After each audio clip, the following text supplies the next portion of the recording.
sera capitalisé le revenu minimum de base. Le système monétaire égal ne sera pas capitalisé car le capital sera la vie. Ce sera une valeur intrinsèque. Et quand une personne naîtra, cette valeur sera automatiquement là.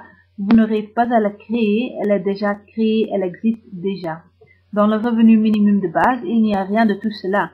Vous aurez à la capitaliser parce qu'existe l'idée que les ressources et l'argent sont limités. Avec le revenu minimum de base, donc, à ce stade, chaque pays devra décider et nous suggérons que les partis politiques qui s'intéressent au revenu minimum de base regardent à utiliser le profit des entreprises et des industries d'exploitation minière, des téléphones portables, d'électricité, du pétrole et des trucs comme ça, ou alors à les nationaliser, à en prendre tout le profit et à le distribuer entre les gens dans le pays pour ce revenu minimum de base. Il y a beaucoup d'options, aucune d'entre elles ne sera belle pour les riches et bien nantis, mais comme on peut le voir avec les actions d'Occupy Wall Street, les gens en ont ras-le-bol à ce stade.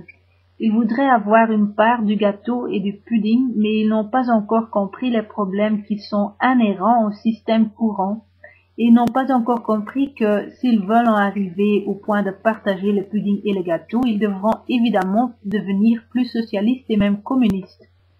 Ce genre de point commence à arriver dans les chaumières et la fin du capitalisme lentement mais sûrement arrive, ce qui est une étape nécessaire pour apporter un nouvel ordre mondial d'argent égal, d'égalité et d'unité.